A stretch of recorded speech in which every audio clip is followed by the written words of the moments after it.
let's get going, guys. I love the chat. We could do it forever, but that's not what you came for. Let me make sure this is being recorded.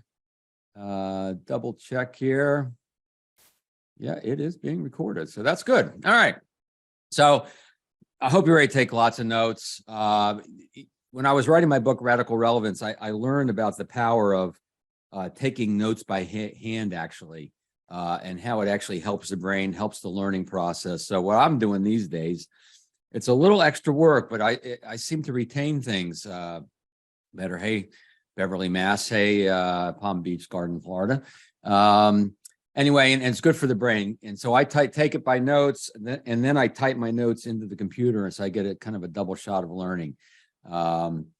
We are going to have time for some questions. I've got one or two built into the middle of the program where I'll stop and I'll look at the Q&A.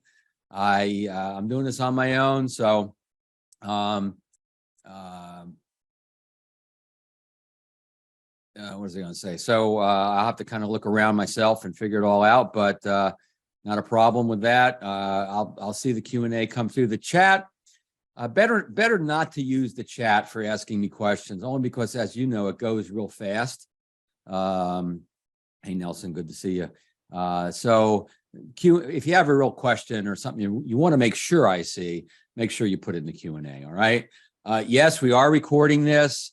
And yes, you will get a link to the replay. Anyone who's registered for this will get a link to the replay. And we are going to, I will send copies of most of the PowerPoint slides to you, because there's some slides you may want to study some of the verbiage. You want to get a better idea for it and put it into your own words. So we'll be doing that. Since you've registered, you'll get that. Don't have to worry about that at all. And I'll pull this slide up again later in case anybody starts late and misses this slide. So, you know, when I got started in this business for so long ago, like 30 years, it's over a quarter century, I was hired mostly to teach people how to ask for referrals, how to ask for introductions without begging, without pushing. I know some of you, I can see from the chat and the Q&A that you've known me for a long time. Guys like Bob Walker have known me for a long time. And that was kind of the main thrust of my business for a while. And then I learned pretty quickly that a lot of folks weren't as referable as they needed to be. So we needed to make sure that we were referable. That's when we get into more client engagement, client experience, client service, all the different words to use, becoming referable. How do you know you're referable, by the way? Well, the barometer is that you're getting unsolicited referrals. You're getting some referrals without asking. Now, is that enough to build a successful business? Sometimes, if you're getting enough of the right kind. For most people, there usually needs to be a little bit more work there.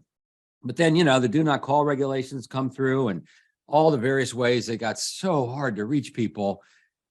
We had to turn our attention to introductions and getting connected, getting introduced. And so from now on, first action tip of the day, if you haven't already heard me say this, when you're with a prospect, when you're with a client, when you're with a center of influence, when you're with anyone who has the ability to connect you to someone else, please use the word introductions. You'll hear me use the words interchangeably a little bit here today, but when we're client, prospect facing, we want to use the word that represents what we want, which is a connection, an introduction. And as you know, probably all too well, this is often where it falls apart, right? Where you have clients that might be willing to introduce or centers of influence willing to introduce, but they don't make particularly good connections. So obviously that's not the thrust of what we're going to do here today, but you can certainly ask questions about that as we get to Q&A, et cetera. And then, you know, the referral, the introduction will get your foot in the door, right? That borrowed trust will carry you usually enough to grab someone else's attention. Not always, but usually enough to get your foot in the door.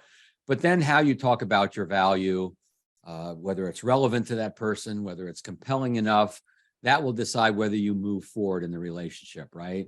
That's why I wrote my book, Radical Relevance. It's all about making sure that the messaging that you deliver to prospects and to the world is relevant to those folks, the folks you're trying to attract, and compelling enough to move them to take action.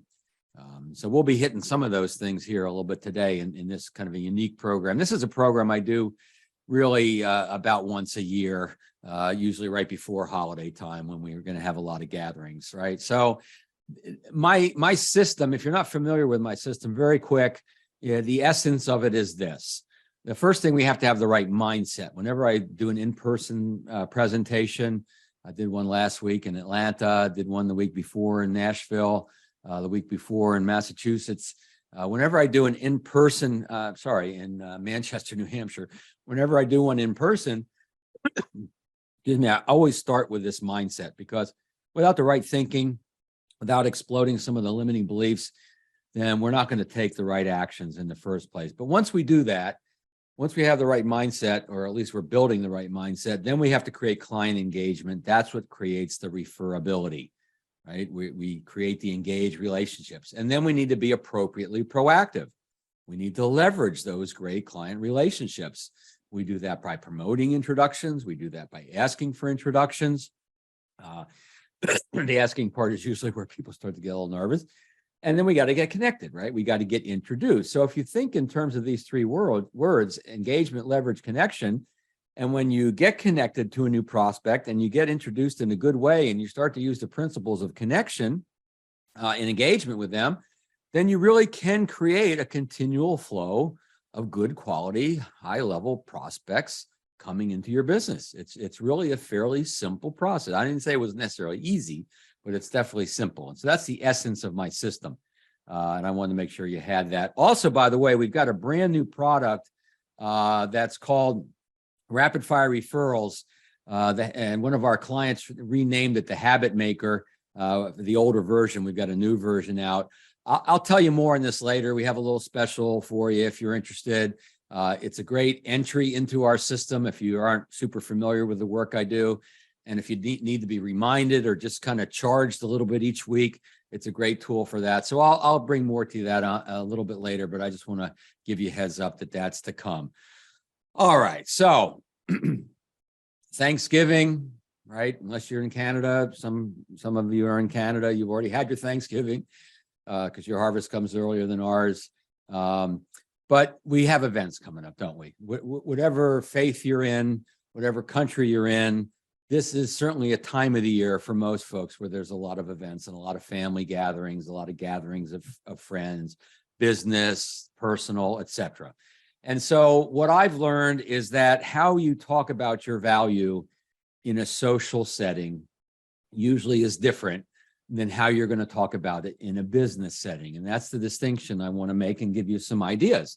You may not like the actual language I suggest, and that's fine. But the principle is sound. And so then you can rework the language a little bit. And by the way, if you like any of the ideas and you want to get a feel for what your language might be, just shoot me an email, bill@referralcoach.com. I've got some slides with my email on coming up, and say, hey, Bill, I was thinking about saying this, or I was thinking about saying that. Shoot it over. I'd be happy to engage with you on that and help you out a little bit, right? So here's a classic question that just about, most of us have experienced at some family gathering. You're sitting, let's say, at Thanksgiving, and, your sister's new boyfriend is there, or fiance, and you've never met in person. He says, so Bob, so Laura, what do you do? Right? How do you answer that? Well, first of all, let me tell you what not to do. Here are the mistakes that I see people make. And that is, the first one, of course, is reverting to your elevator pitch, right? You go, well, I'm so glad you asked, Sam. I'm a financial professional. I work with individuals and couples who want to. No, please don't do that, right? You probably know better than that. Hopefully you wouldn't do that anyway. Now, it doesn't mean that later in the event, that person can't take you aside and say, during dinner, I asked you a question and you gave a little answer. I appreciate it, but I really am serious. I'm curious about this, right? Well, then you can get into a little more of your marketing speak, if you will, but certainly not around the table, not generally wanting to do that. So then the other mistake is kind of on the flip side, is turning shy or overly modest, right? Because you're at a family gathering, you're at a social gathering, you're not there to do business. And so you want to be careful, right? So this is where most people, the mistake they make is, well, I work in finance, pass the potatoes, right? Or I'm a financial advisor. Anyone for more wine? I'm an insurance specialist. Did you see the game last night, right? They kind of play down what they do. And if you're thinking that there's a balance, you'd be right. There's a balance, and you want to be confident. You want to talk about what you do in a confident, kind of a reverent way to the work that you do, because the work you do is very important. And the truth is, there could be someone at this event that should know about you. Probably most of them should know about the work you do, but may very well be interested. So you have to reach that happy medium. Now, another classic question is, like, how's business, right? You haven't seen a family member or friend for a long time. Say, hey, how's business? And again, the mistakes is reverting to your elevator pitch, what you might say to networking. Wow, it's fantastic. I'm doing great work for my clients. You and I should have a conversation about your financial future. You know, you got your schedule handy? No, you don't want to do that. Unless you're just joking and having fun, or, the person really, really well and you can get away with it.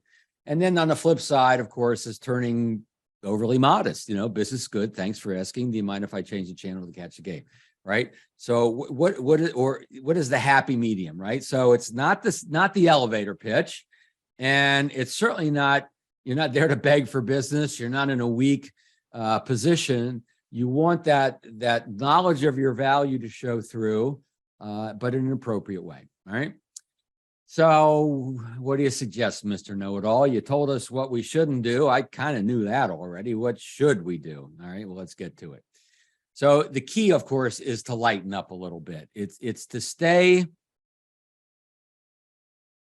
understanding the value that you bring. You do important work, but you have to be a little careful in that balance.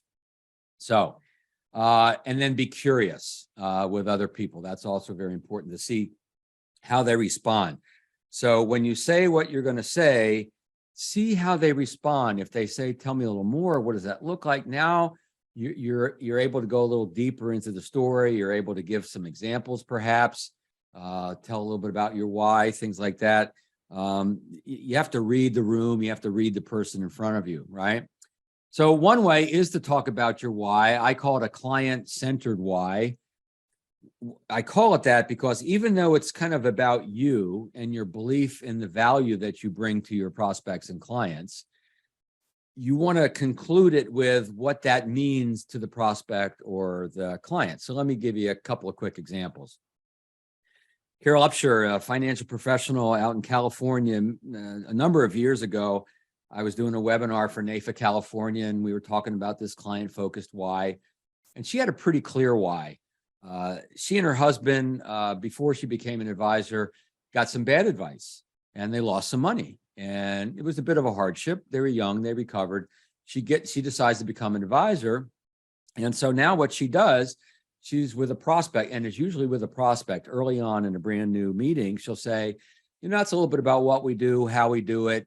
Let me shift gears just for a second and tell you a little bit about why we do it, what drives me every day. And she'll talk about that story a little bit, about what she does, what happened to her. And then she'll finish it up with the client-centered piece of it, which is, so I just want to let you know my mission, what drives me every day is to make sure that what happened to me or anything remotely like it never happens to anybody that I know, and then it never happens to anybody I work with. She sent me an email. She said she started getting unsolicited referrals from prospects, and her win ratio of prospect to client went up because she gave a little sense of who she was. It's really important. People need to know what you do. They need to know how you do it and your process and all, but they also need to have a sense of who you are and who you are in relationship to the value of the work you do. And that's particularly important with friends and family, people you grew up with, et cetera, et cetera. They know you, but they need to know you in relationship to the work you do and the value that you bring. That's why we have to be confident, but not pushy, right? So I'll give you another why example in a second. My expertise is in, I'm more excited now about the work I do than ever before. Somebody says, what do you do? Well, my expertise is in helping people prepare for successful retirement. And I got to tell you, I'm enjoying my work now more than ever before. It's a simple entrance into the why. And they will say, oh, that's great. Why? Or you could say, I'm a financial professional, or my expertise is in this. And I got to tell you, there's never been a better time to be in this business. And they'll say, oh, that's great. Now they may just say, hey, that's great. Good for you. Right. Or they may say, oh, that's great. Why is that? And that's usually what's going to happen. And then you can get into that a little bit more. You can be a little more blatant, and you could say to a friend, to a family member, whatever, did I ever tell you why I became a financial advisor, why I got into this business in the first place? Or have I ever told you why I've stuck it out in this business? Because when I first got started, it was tough. But now that I've been in it for a while, I can't say it's the easiest business in the world, but it's very rewarding. And, I'd love to tell you a little more about, and then you got your story. So let me give you a couple more examples of this why, flesh it out for you a little bit. And by the way, one of the guides that I will be sending you with the link is a guide around this client-focused why. So I'll give you a little more info on this. I'm going to make a note, make sure I don't get that. So let me give you two examples. Tyson Vines. I interviewed Tyson for my podcast, by the way. If you haven't checked out my podcast, I do recommend it. It's free because I'm not selling you anything here. Not that there's anything wrong with that, but topadvisorpodcast.com, topadvisorpodcast.com, and go listen to Tyson Vines. Or you can just go watch his story, his why story video. If you go to Tyson Story, TYSONSTORY, Tyson Story, then .com, you can go to the page on his website where he has it. And so what happened with Tyson is when he was fairly young, family had a farm, very successful working farm. His grandfather died prematurely, didn't have estate planning, didn't have financial planning in place. They lost the farm. I'm giving you a very quick version. Sold all the farm equipment, everything. Now, his father, saw this and decided to get into the financial services business. Wasn't hugely successful, but somewhat successful. He also died a little prematurely, but he did have some estate planning in place. He did have insurance in place. And so Tyson has experienced personally both sides, when the planning isn't done and when the planning is done. Now, that's kind of a unique situation. That's his situation, but he talks about it. And David saying he recalls the episode with Tyson, very powerful. David, thank you for sharing that. Can't remember what number it is, but Tyson Vine and topadvisorpodcast.com. So that's a little bit about the why. Related to this is you could tell a story. What do you do when you get to social events? Any kind of social event, meet friends at a bar, restaurant, whatever it is. You tell stories, right? You tell the story of the day. You tell the story of the week, of your vacation, of whatever. You tell each other stories, little anecdotes, etc. So that's really what you probably want to look to do at a lot of social events, is have a story to tell. Have a story that exemplifies the work that you do, the belief in the work you do, or the importance of the work you do, or maybe something funny. If you can interject humor in this, you always want to do that. Let me tell you about a quick story of something happened to me today. And then you can guess what I do, right? You can do it that way. Have some fun. That's the lighten up part, right? Have some stories available. If you haven't started collecting stories in this business, I really want to encourage you to do that. Anecdotes, case studies, whatever word you want to give it. And I have a guide for you, and it's free. And I'm going to send this along with the link. So when you get the link to the replay, you'll get this automatically. Nothing special you have to do to get it. But here's the essence of a good story, a good case study. And I call it the minute case study because this is something you can do in about a minute, especially if you're meeting a prospect for the first time on the phone, Zoom, and you want to keep it in your office. You want to keep it fairly short. It could take a little more than a minute, but it shouldn't take more than about 2 or 3. The more interesting it is, obviously, the longer it could be, the bigger the punchline, the longer it could be, I suppose. So here are the elements. First of all, the situation. You had a client, you had a prospect. Here was their situation when you met them, right? Here was the challenge that they face. Situation can be a little bit of the demographics, the age, could be, kind of work they did. Here was their challenge. Here was their concern. Here was their desire, right? What's going to get worked on, and then how they felt. This is very important, that feeling element, because this is what will allow other people to identify with the story, even if they haven't experienced the same thing of the main character, one of your prospects or clients in the story. They can usually relate to the feeling. the feeling of worry, concern, confusion, whatever that feeling might be. Because that's how you pull people in, because they can relate to the situation, at least in some level. Then what strategy did you put in place? And what result did you create? Now, sometimes you can't actually talk about the result you created. Number one, because you got to be careful compliance-wise about making it seem like you're promising any result. And maybe whatever solution you put in place, hasn't fully come to fruition yet. So you don't really fully know the result. But I'll tell you one result you do know, and that's how they feel now, right? How they felt, how they feel based on the bit of work that you did for them. So that's the essence of a case study. I really encourage you to study this, to learn this, to start to take some of the examples of the work you've done with prospects and clients and start to pull an inventory of different type of little stories together that you can apply to the right situation. What you say to a business owner might be different than what you say to a young couple with younger children. It might be different to what you say to someone's closer to retirement. So it's always nice to have a little bit of inventory of this if you can. So I will send this to you. You will get this. It's part of the deal. And always love to get your feedback, by the way. I've talked about the idea of having fun.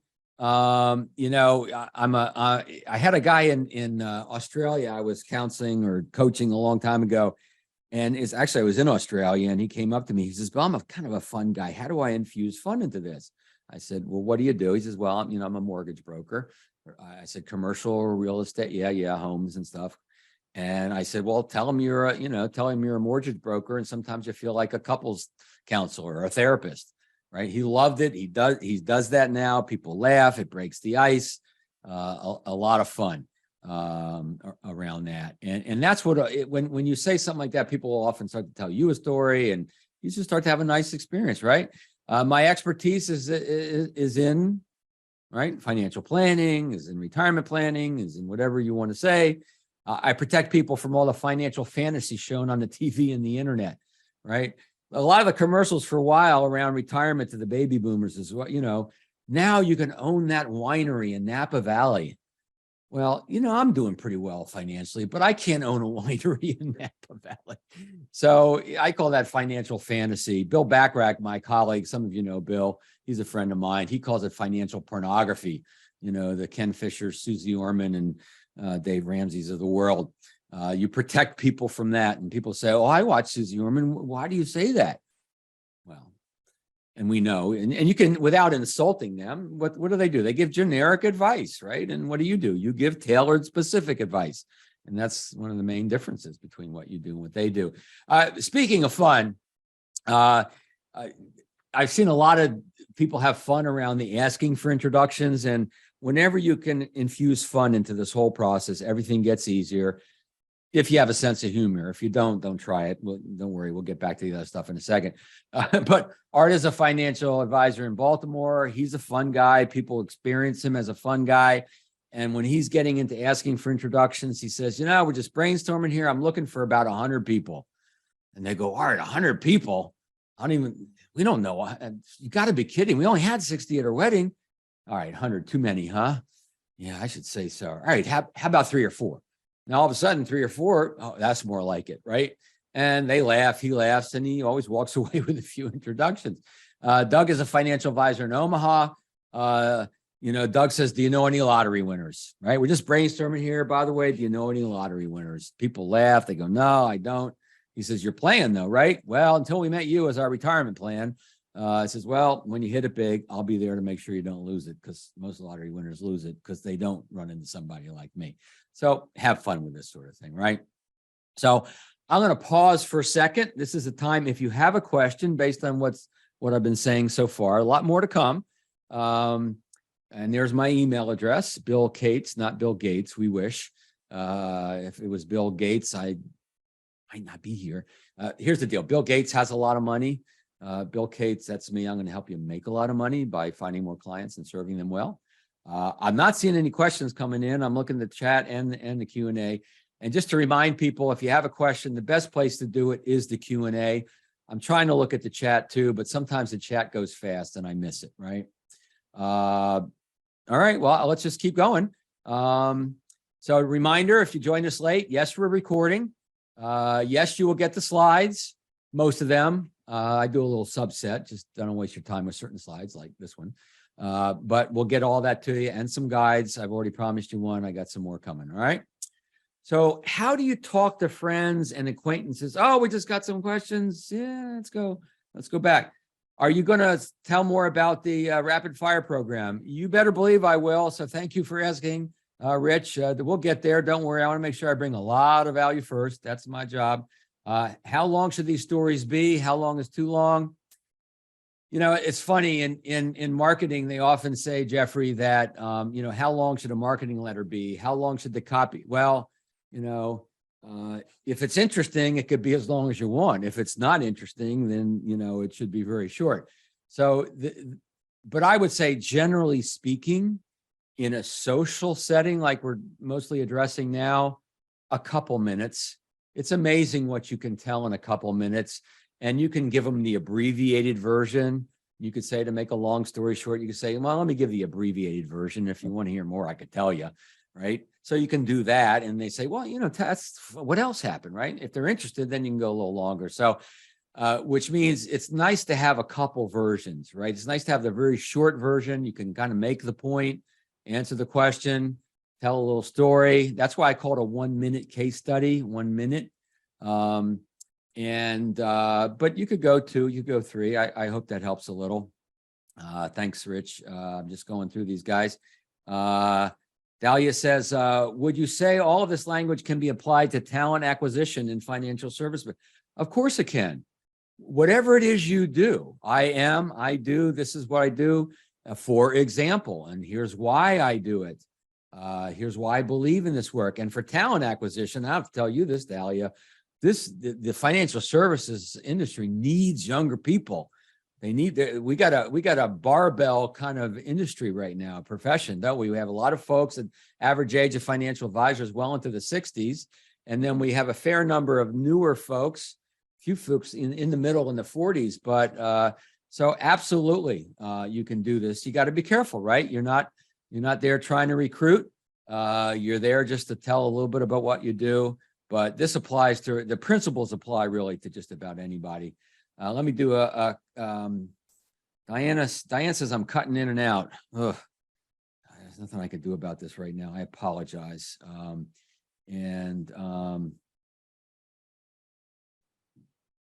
Yeah, let me just go. Jonathan, I had a couple of times when people ask me how business is going.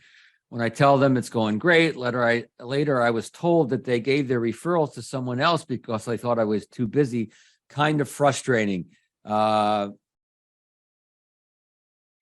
Steve says, sounds okay on his end. Thank you, Steve. Appreciate that. So yeah, Jonathan, this is a good point you bring up.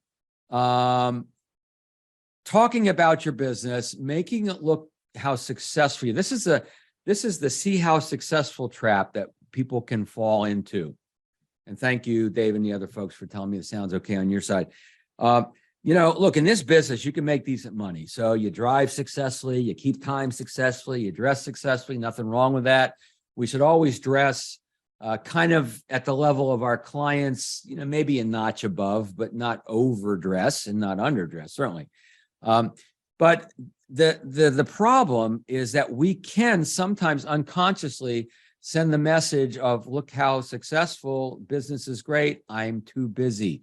Let me give you a very concrete example, not in financial services, but you'll get the point. A friend of mine who is in my industry of speaking, coaching, member of the National Speakers Association. Yes, there is an association of people who yak like me. National Speakers Association, NSA. It's not, we're the NSA that talks, not the other NSA that listens. And so this guy, a lot of his clients are members, but he wants to be very careful about not coming across too strong to the members of his association to sell them, right? So he always talks about, you know, look, I'm not trying to sell you anything. I'm so busy. I got plenty of work. You know, you gotta, in his effort to not make it look like he's selling the members, people don't go to him because he's too busy. He's already successful, right? So yeah, you got to be careful about that. You could say it's successful. It's great. We're having a great year, and we're always looking to serve more of just the right folks, right? And you say, oh, that's cool. Well, who's the right folks for you, right? We're always looking to serve people that for whom we've built our business, where our processes work the best, right? And that's true, right? There isn't anybody on this planet that wouldn't take another right fit client. Jeffrey says, same sort of idea. How do you suggest sounding too successful, but not too much? You're too good, too big for them. Well, I think I kind of covered that about, ending it with never too busy to talk to you, never too busy to bring the important process we have to the right folks, because so many people need this kind of work. So it's just kind of how you finish it off. Hopefully that helps a little bit. All right. So good. Thanks, Jeffrey. I'm going to keep going, guys and gals. We got a lot to cover. So how do you talk to friends, acquaintances about business, right? To maybe schedule an appointment. This is a challenge for a lot of folks. Now, some advisors have said, I don't want to work with my friends, relatives. Some know they have friends and relatives they could be a great resource for. I'm not going to tell you which direction to go in. You have to decide for yourself. But here's one option, and that is coming from a place of believing in your value and, approaching a friend, a family. George, I've been thinking about your situation a little lately. I have a few clients who've experienced a similar challenge. This is where a 1-minute case study could be brought into this. Let me tell you an example. We had a guy, small business owner, probably similar size business to yours. You and I have never really sat down to talk business, but if you're open to it, I'd love to, provide some ideas, share with you what I've seen other small business owners doing. No pressure in doing business. I just, want to be a resource for you. Right. So you get a chance to do that. Right. I'm sorry, Rick sent me something. He said, Rick says, a huge fan. Thank you, Rick. I've made it a practice not bringing up politics or religion. That's smart. If someone brings it up, how do you acknowledge but scoot past it? I usually say, you're right. It's a challenging situation. Or I'll say, well, I hear what you're saying. I know that most of these types of situations there's always more than what meets the eye, right? There's always more going on in the background that you and I will never know, right?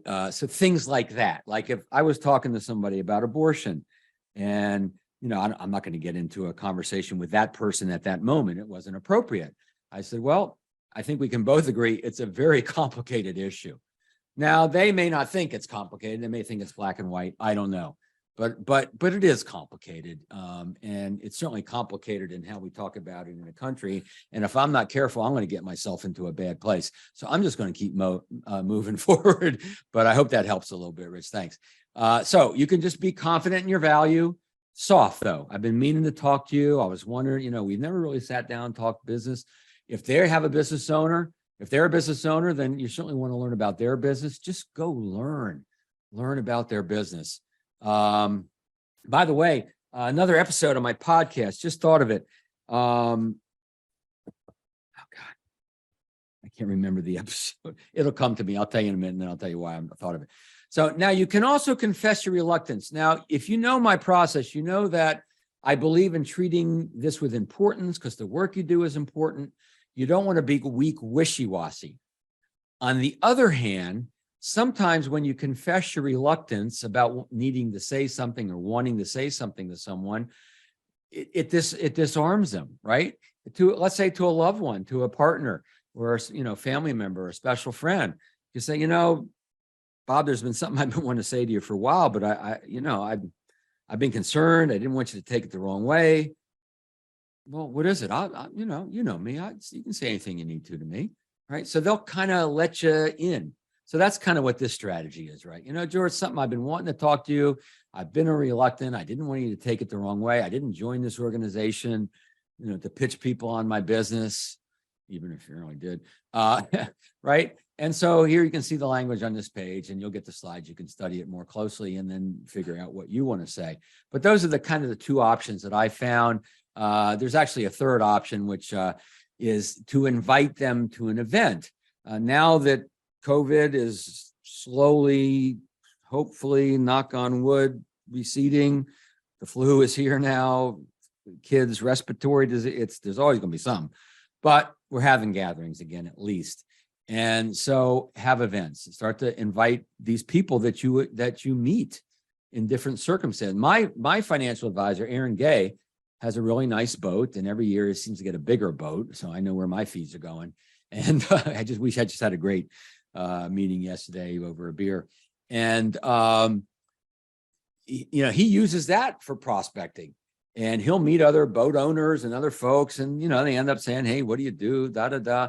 And he says, "Well, this and that, and we're having a wine tasting. Why don't you join us?" And blah blah blah. So let me give you a very specific example that might inspire you. By the way, these are the type of events. This is not a presentation on special events, but lots of different things that people do: wine tastings, chocolate appreciation. Aaron did a luau once, golf lesson, swing clinic, lots of different things you can do, right? So let me tell you about Mike. Mike, I coached Mike a long time ago. We've just kind of become friends now. And Mike is a wine enthusiast. He's an enophile, as they say. He used to write articles for a publication. He and his girlfriend go to wine tastings because she's in fundraising and philanthropy, and so they go to a lot of events, and there's a lot of wine tastings at events. And it's very clear very quickly that he knows a lot about wine. And so when he runs into other people that have a pretty good interest in wine, he gets a feel for what they do. And he came to me, in fact, he says, "Bill, how do I use this?" And so this is the strategy we came up with, is that he had been doing wine events, but then he stopped. I said, "Start him again, do them every quarter." And so in conversations, he invites them to his firm's wine tasting event. And the clients say, "Oh, I would love to come." "What do you do that you put on wine tasting events?" And that's the permission to tell them a little bit about what he does, right? He has to find a way to have permission. Now, you could ask people what they do, and they'll tell you, and sometimes they'll flip it back on you. But this is a lot more fun, and turns into a lot of folks. And his business was increased by 60%. He did this before COVID, and he's back at it again, doing very well. Steve Bridge says, reminds me of the 1946 book, Where Are the Customers' Yachts? Steve, I send me an email. Tell me more about that. Where are the customers' yachts? Cool. Well, I'll tell you, where I've seen the biggest yachts in the entire world is Monte Carlo, right? Without question, that's where the biggest yachts are. So how do you encourage better word of mouth? Have you ever had a client, a prospect, a center of influence, a friend, anyone say to you, if I'm going to tell somebody about you, what should I say? Right? I'm sure you've heard that. I had a colleague of mine who was kind of out of the business for a while, took a little sabbatical and came back in and, kind of announced to his friends and colleagues and some of his old clients he was back in business again. And I said, "Well, Alan, how do I describe what you do? What should I say?" So I came up with a nice little formula, and I call it the one sentence value proposition.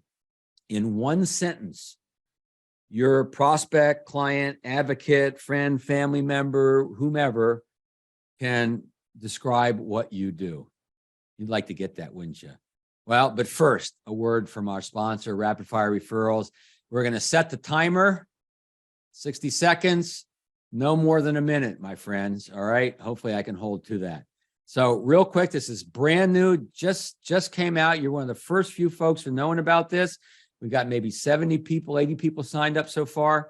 We're just getting rolling on this. And this is a great tool, by the way. Like I said earlier, if you're kind of new to the work I do, it's a lower end. It's very affordable.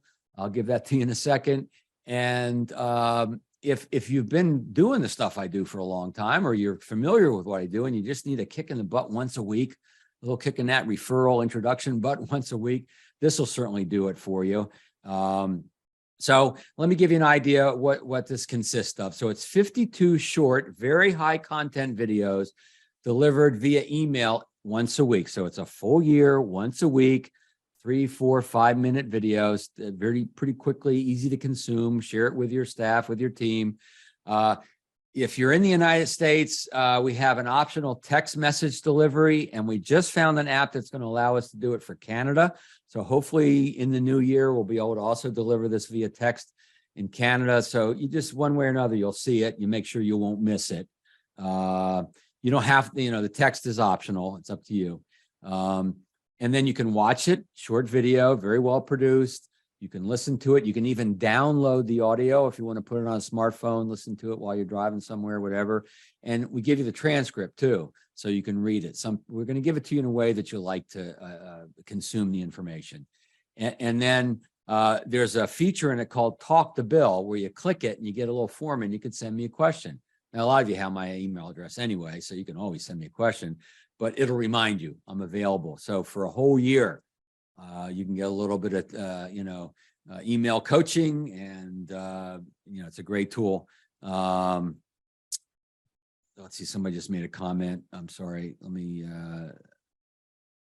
this is so good being new to the business. Yep. And it's very affordable, which I'm going to give you right now. So, our regular investment is going to be $297, which is still pretty dang affordable, but we're going to really launch it in January. So the pre-launch, you're going to save $100. You just got to make sure when you go to rapidfirereferrals.com, you use the coupon code RFR100 all together, no spaces, RFR100, and that'll take out $100, and it's $197. I guarantee you'll be happy with this. And if you're not, and you'll see it on the site, money back, full money back guarantee if it's not bringing you what you expected it to bring. So was that 1 minute, maybe a minute and a half? All right, let's get to the one sentence value proposition. And you're going to love this. This is something I originally invented for you to teach someone to say, but this is something you could also say yourself, right? And you'll see it in a second, right? So you want it to be easy to remember, especially for colleagues, prospects, centers of influence, right? You want it to be easy to remember. You want it to be relevant to the prospect, right? You want to be relevant to the person they're talking to, whoever that might be. That's obviously pretty important. And you want something that can work orally or written, email, text, in person, over the phone, Zoom, you name it, right? All right. Now, here's the formula, and then I'll give you a few examples. And then you can create your own and send it to me, and I'll give you a little mini coaching, all right? So the first piece of it, it's all one sentence, is who you serve. Your target market. Could be people that are 5 to 7 years out from retirement. Could be people who are looking for a career change if you're in the talent acquisition, right? People have always wanted to be their own boss, but with a lot of support. Could be people who are, younger couples with children, whatever your market. And it could be a couple of those. You don't want to make it a convoluted sentence, but you can add to it a little bit. The second piece of the formula is, what do they want? What do the people you serve, what do they want? Well, what do they want? They want a plan, they want clarity, they want peace of mind, they want confidence, they want to retire without taking a pay cut, they want to leave a legacy, whatever it is, right? Whatever they want. And those are the benefits. You know that we always need to talk in terms of benefits, right? So when you're talking about what they want, you're talking about the benefits. And then a call to action. If you've seen me talk in the past, you know that all of our marketing, all of our communication, we always want to, almost always at least, want to have a call to action. What do you do with this? What's the next step? And so you want to have that as well. So let me give you a few examples, and I think you'll see very quickly how you can use it. So here's mine, right? If you're an established financial advisor and you'd like to gain more ideal clients, you need to talk to Bill Cates. Or someone could say, if you're fairly new in financial services and you just need a shot in the arm and you need to learn a system, you need to sign up for Rapid Fire Referrals, right? You can use it to anything, right? If you are and you need or you want, then you need this, right? So that's the essence of the formula. So if you're several years away from retirement and you want to retire without taking a pay cut, you need to talk to Peter Smith. You getting it? Pretty simple.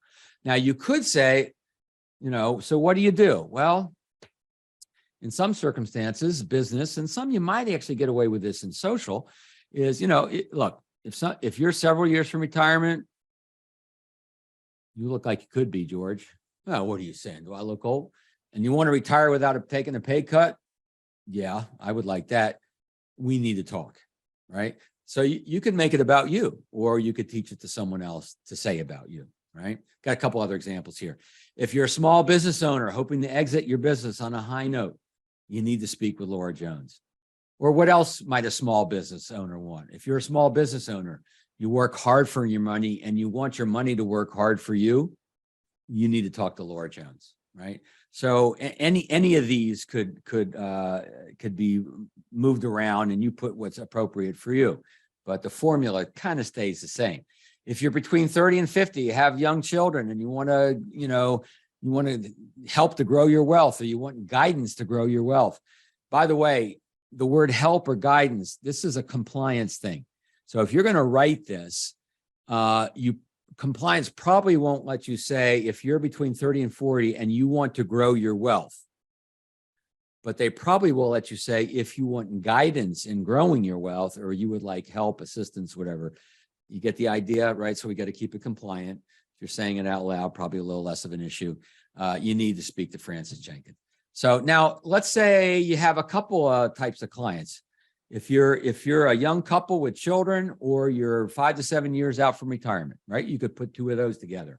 Or if you want to grow your wealth and leave a legacy, right? You could put two benefits together.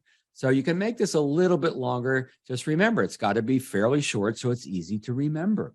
And then work in a text and work in an email, et cetera, et cetera. We're about to start for questions, guys. So if you have any questions, start to throw them into the Q&A. I have a guide, another guide, like that why guide I mentioned earlier, that I will also send to you, that will go into a little more detail, give you these examples. You're also going to get the slides, so you can, immerse yourself into this if you like it. If you want to write something up and send it over to me, be happy to look at it. Now, I'm going to be around until November 28th. My wife and I are going cycling in Vietnam on Monday, November 28th for a couple of weeks. So I'll be out of country for a couple of weeks. I'll be checking emails, so I might get back to you anyway. But just so you know, if you want some feedback, that's what's happening with me. So as we get to some Q&A here, what's next, right? Well, what's next is action.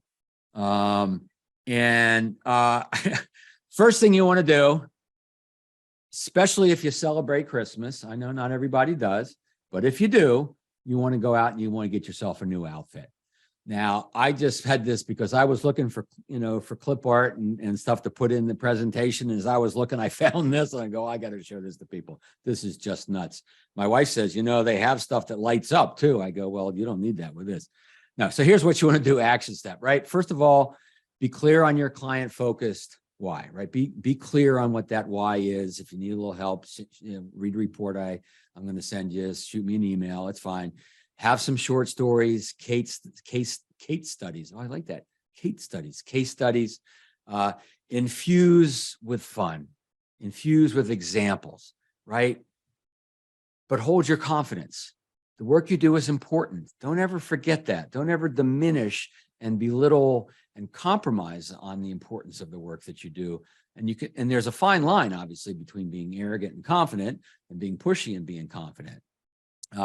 Invite prospects to interesting events. When you meet them at any kind of social events, if your firm's putting on an event, whether it's education or social, have some things to invite people to, and then work on this one sentence value statement, and it'll serve you very well in a lot of different situations. And then, I should say this, right? Invest in rapid fire referrals. So go to rapidfirereferrals.com, use the code RFR100. You'll save $100. So let's look and see what questions are coming up. So Jeffrey says, in the 1 minute word of mouth, better to concentrate on a pain point or an aspirational one? Jeffrey, that is a very astute question. Let me repeat this so you all get this. This is very important. Do we concentrate on a pain point or an aspirational one? And what I'm going to say here, Jeffrey, is probably both if you can. And here's why. So we know that the brain, my book, Radical Relevance, I wrote a whole chapter on neuroscience of relevance. Made my brain hurt. But here's what I learned. that the brain 6 times a second is going, where am I? Am I safe? Where am I? Am I safe? The brain always wants to know where it is and it's safe. It's keeping the body, the organism alive, right? And then it's also 3 times a second going, is there food? Is there a mate? Is there fun? Is there whatever, right? It's looking for opportunity, aspirational. So the brain is built to be aspirational, no question about it, but only when it feels safe. Look at Maslow's hierarchy of needs, right? If someone doesn't have food, shelter, beer, pizza, Monday Night Football, then they're not going to aspire to other things, right? So what you don't know, generally speaking, is if especially if it's generic to someone you don't know, or your client's saying it to someone that you don't know which is going to click for them. So I tend to do both, right? So for instance, I could say, if you're a financial professional and you're tired of chasing clients, or you're tired of wondering where the next great client's going to come from, and you want to grow faster to the perfect practice of your dreams. I'm making this up, right? So something like that. So I've got the pain and I got the aspiration. That's probably the best. Do a little bit of both, right? If you're you're tired of this, or you're concerned about this and you want this, then we need to talk. And the pain, the concerns, the fears, all that side is really this, just the flip side of the same coin. Because when you figure this out, then you can have this. So Jeffrey, I hope that helps a little bit. It's a very astute question. Let me, I'm waiting for other questions to come in. So let me share with something else where that related to Jeffrey's question. Have you ever had a prospect seemed interested, and you're welcome, Jeffrey, seem interested, but then they ghost you? They just, all of a sudden, they don't respond. Now, it's possible that the way you were talking about your business wasn't as relevant to them as you thought it was or needed to be, but odds are it wasn't compelling enough, meaning compelling them to take action. So the problem is, if you have a prospect that sees the work that you do, be it product oriented or planning or whatever it is, as aspirational, yeah, I need life insurance. One of these days, I'm going to get more. I know I need it. Or yeah, I do need to take a look at my DI. I know I don't have enough. My income's gone up, right? Or yeah, I'd love to have a plan. I'd love to have a tractor. I got to get there. I'll do it, right? That's where a lot of people are with the kind of work you do. One of our challenges is inertia of just getting people to break their pattern. And so if whatever you talk about with them stays as aspirational, then there's a darn good chance they're not going to move, or at least not move very fast to a solution. So what we need to do is we need to take whatever you're talking about and go from aspirational to critical. Now, if something's critical, they're losing money, or they may miss a huge opportunity, which will be painful, right? The fear of loss. If there's a deadline, anything that's critical in nature, people often move heaven and earth to get there, right? And so how do you do that? Well, it's actually really quite simple. It might take a little courage the first couple of times you do it. So what it is simply is you let them know there is a cost, there is an investment, if you want to use that word, to moving forward. And there's a cost to doing nothing, to not moving forward, right? The Zoom border is covering up the rapid fire. Is that helping? Rich, did that do it? Rapid fire referrals? No? Is that helping? Rapidfirereferrals.com, RFR 100, hopefully. It's your computer. Okay. Rapidfirereferrals.com, RFR 100. All right. Back to the question. So there's a cost to doing nothing. And there is a cost to doing nothing, right? For any situation, there's always a cost to doing nothing. So you want to talk to your prospects about it in a way that isn't manipulative, that isn't heavy-handed. You're not trying to pressure them and feel guilty into doing something. You're just educating them on making an educated decision, the right decision for them, right? You are financial leaders. Most of you are in financial services.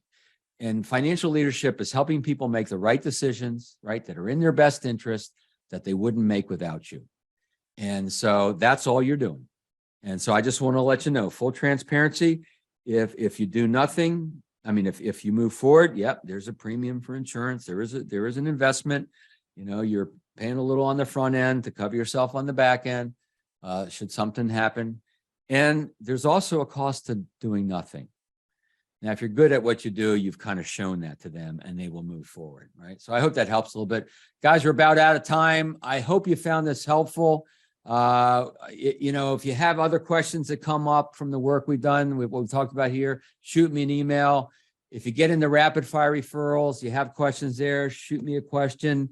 If you have any trouble signing up, let me know. I'll get my staff to help you out with that. Occasionally, when you sign up for rapid fire, you're welcome, Dan. The system, it's going to send you, you know, login information. Sometimes it gets trapped in spam filters and junk filters, you know, your VPN and stuff from your company. So if that happens, just look there. You might miss it, and we can always help you get it set up at some point. So anyway, guys, thank you very much. Happy Thanksgiving, Merry Christmas, Happy New Year, Happy Hanukkah, whatever holiday you may celebrate. I respect you, appreciate you, and I appreciate you being here. Thank you very much.